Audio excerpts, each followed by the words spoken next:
नमस्कार, मैं साकिब कुमार अपनो भारत टाइम्स देख रहे हैं। मुंगेर लोकसभा क्षेत्र में इस वक्त ललन सिंह जनसंपर्क अभियान चला रहे हैं। लगातार वो अलग अलग जगहों पर जाकर क्षेत्र का दौरा कर रहे हैं। 13 तारीख को यहाँ पर चुनाव है। दूसरी तरफ राजद की तरफ से कुमारी अनीता चुनावी मैदान में है। डायरेक्ट हमारे साथ बातचीत में ललन सिंह है। कैसे देख रहे हैं, अलग अलग जगहों पर जा रहे हैं, क्या लग रहा है इस बार चुनावी माहौल? चुनावी माहौल तो जनता तय करती है, तो प्रजातंत्र है ना जी। तो प्रजातंत्र में तो ये अधिकार हमको और आपको तो मिला नहीं। ये अधिकार तो जनता का है। जनता जिसको चाहती है तय करती है कि कौन मेरा प्रतिनिधि होगा। हम लोग तो जनता से हाजिरी लगाते हैं, जनता से आग्रह करते हैं। क्षेत्र में घूम रहे, क्या लग रहा है ललन जी? क्षेत्र में हम तो घूमते ही रहते हैं जी। कोई नया नहीं घूम रहे हैं। यहाँ हमको लगता है कि डुमरिया तीसरा बार आए होंगे ना जी? तीसरा बार आए हैं। जी। तो हम तो घूमते ही रहते हैं। राजद की तरफ से कुमारी अनीता है आपके। अब जो भी उम्मीदवार हो, उम्मीदवार तो लोकतंत्र में सबको चुनाव लड़ने का हक है। जी। जो भी नॉमिनेशन फाइल करेगा चुनाव लड़ेगा। चुनाव लड़ने में किसी को कोई इतराज थोड़ी है। अच्छा, इस बार चुनाव में संविधान एक बड़ा मुद्दा विषय बना हुआ है कि संविधान खतरे में, आरक्षण को खत्म कर देंगे एनडीए सरकार जब सत्ता में आएगी, तो कैसे देखते हैं इसे? कौन सा संविधान खतरे में? तेजस्वी यादव कहाँ कह रहे हैं, से? राहुल गांधी कह रहे हैं नहीं, लगातार। तेजस्वी जी क्या कर रहे हैं? तेजस्वी जी से संविधान लिखते हैं। तेजस्वी जी के पिताजी जी। और माता जी जब बिहार की मुख्यमंत्री थी तो एक संस्था यहाँ था जो बचने दिया था। उन लोगों ने सारी संस्थाओं को ध्वस्त कर दिया था। जी। और उनके समय में एक ही बात चलती थी कि जो बोले लालू वही सही है, वही कानून है। जी। तो वो व्यक्ति बोल रहा है संविधान के बारे में बात, जिसने 15 साल के अपने शासनकाल में बिहार की सारी संस्थाओं को समाप्त कर दिया था। जी।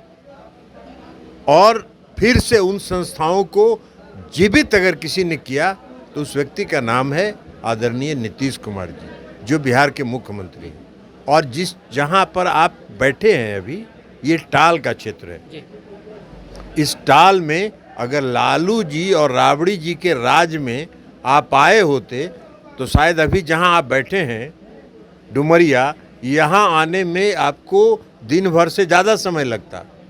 कोई सड़क नहीं था, नदी पार कर कर के और हाफ पैंट पहन के आपको पैदले आना पड़ता। ये नीतीश कुमार जी का देन है कि आप सड़क से यहाँ पहुँच रहे हैं। लेकिन नीतीश कुमार को लेकर तेजस्वी यादव कह रहे हैं, कुछ दिनों पहले आप गठबंधन में थे, अब गठबंधन का हिस्सा नहीं है, कह रहे हैं कि नीतीश कुमार का कोई अब वजूद नहीं है, वो कभी इधर रहते हैं कभी उधर रहते हैं, वो तय कर लेंगे किधर रहना है उन्हें। जिनके माता और पिता ने बिहार को बर्बाद कर दिया, वो नीतीश कुमार को क्या सर्टिफिकेट देंगे? नीतीश कुमार को किसी के सर्टिफिकेट की ज़रूरत नहीं है। नीतीश कुमार जी ने जो बिहार में इतिहास लिखा है विकास का, वो आने वाली पीढ़ी जब आएगी और इतिहास बिहार का लिखा जाएगा तो उनका नाम स्वर्ण अक्षर में लिखा जाएगा, सोने के अक्षर में लिखा जाएगा कि नीतीश कुमार थे जिन्होंने बिहार में परिवर्तन लाकर दिखा दिया। बिहार की 40 की 40 सीटों पर जीत का दावा करते हैं एनडीए, देश में 400 के पार का नारा कर रहे हैं, लेकिन इसके ऊपर अब विपक्ष कह रही है कि सुपर फ्लॉप हो चुका है दूसरे चरण के चुनाव के बाद। कैसे देख रहे हैं इसे? वो क्या बोलेंगे जब सब जगह हारिए रहे हैं? तो क्या बोलेंगे? उनके पास बोलने के लिए है क्या? प्रचार करेंगे ना कुछ भाई, जनता को गुमराह करने के लिए कुछ बोलेंगे ना। जनता को गुमराह करने के लिए कुछ उनको बोलना है ना। लेकिन जनता उनको पहचान गई है। बिहार में पिछली बार 19 के चुनाव में, 2019 के चुनाव में हम लोग 39 जीते थे, इस बार 40 का 40 जीतेंगे। लेकिन ललन जी, जीतनराम मांझी ने कहा है कि उन्हें डर लग रहा है कि चुनाव नहीं जीत सकते हैं। वैसे में कैसे इस दावे पर कायम खड़े उतरेंगे कि 40 की 40 सीट बिहार में जीत रहे हैं? अब वो होता है जी। अब देख लीजिएगा, परिणाम आएगा तो। परिणाम जब आएगा तो आपको पता चल जाएगा। इन दिनों राजा महाराजा, मंगलसूत्र, ये सब मुद्दे जो हैं वो सामने आ रहे। लगता है कि राहुल गांधी, पीएम मोदी जिस तरीके का शब्दों का प्रयोग कर रहे हैं वो चुनाव के बीच में होना चाहिए। राहुल गांधी गैर राजनीतिक व्यक्ति हैं। उनको आज तक हमने कभी राजनीतिक बात करते हुए देखा नहीं है। ऐसा कोई नेता देश में आप देखे होंगे जो प्रधानमंत्री का उम्मीदवार है जी। और कुछ भी बोलता हो और सुप्रीम कोर्ट में जाके माफीनामा दाखिल करता है? ऐसा नेता कोई देखे हैं?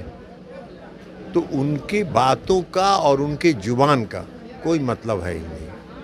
पीएम मोदी के 10 साल के कार्यकाल को आप कैसे देखते हो? क्योंकि विपक्ष तो कह रही है कि उनके पास कोई उपलब्धि नहीं है, इस वजह से वो विकास के मुद्दे पर बातचीत नहीं करते, सिर्फ मंदिर, मस्जिद, शमशान, यही सब कब्रिस्तान के ऊपर बातचीत करते हैं।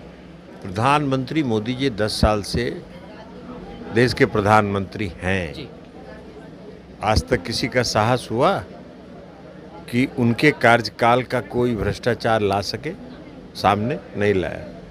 डॉक्टर मनमोहन सिंह जी भी 10 साल प्रधानमंत्री रहे। कितना घोटाला, हर साल कोई ना कोई घोटाला होता था। जी कोल घोटाला, तो स्पेक्ट्रम घोटाला, तो दिल्ली में जो गेम्स हो रहा था गेम्स घोटाला, तो हर साल घोटाला। तो घोटाला करने वाले तो वो लोग हैं। मोदी, प्रधानमंत्री मोदी जी ने तो इस देश में स्थापित किया है, जिस तरह बिहार में मुख्यमंत्री नीतीश कुमार जी ने स्थापित किया है, उसी तरह केंद्र में आदरणीय प्रधानमंत्री नरेंद्र मोदी जी ने स्थापित किया है संस्थाओं को। और उन संस्थाओं के का जो इन लोग का जो पाप रहा है, वो पाप का जो अब घड़ा भर चुका, तो वो जब फूटा है तो अब इन लोगों को संविधान नजर आ रहा है। कह रहे कि संविधान साफ करने वाले खुद उनका सुपड़ा साफ हो जाएगा। अरे सुपड़ा साफ क्या होगा? सुपड़ा साफ तो चुनाव के बाद ना होगा। वही सुपड़ा साफ करने वाले नेता हैं। उनका अपना उनको आज तक कभी विपक्ष का भी दर्जा पा पाए हैं क्या? 10 साल में विपक्ष का दर्जा पा पाए हैं? नहीं पाए हैं। विपक्ष का दर्जा पाने के लिए जितनी संख्या होनी चाहिए उतनी भी नहीं है, और घटेगी। एक आखिरी सवाल ललन जी, आप लगातार लोगों के बीच में जा रहे हैं, नीतीश कुमार के काफ़ी करीबी हैं, कि आपके चुनाव प्रचार में नीतीश कुमार भी आएंगे? जरूर आएंगे, जरूर आएंगे। अभी भी आए थे मुंगेर, आदरणीय प्रधानमंत्री जी भी आए थे और नीतीश जी भी आए थे, और आगे उनका भी कार्यक्रम होगा। बहुत बहुत धन्यवाद। देखा आपने जिस तरीके से इस बार चुनाव हो रहा है, लगातार विपक्ष की तरफ से कहा जा रहा है कि संविधान और जो तमाम आरक्षण जो है वो खतरे में। इसके ऊपर साफ तौर से ललन सिंह ने कहा है कि संविधान खतरे में नहीं है और इंडिया की जो सरकार है इस बार 400 के पार रहेगी, बिहार में 40 की 40 सीटों पर जीत होगी। ये अब आने वाले वक्त में पता चलेगा, जब चुनाव के परिणाम आएंगे तब क्या होता है। फिलहाल इस खबर में इतना ही। नवभारत टाइम्स के साथ साकिब कुमार।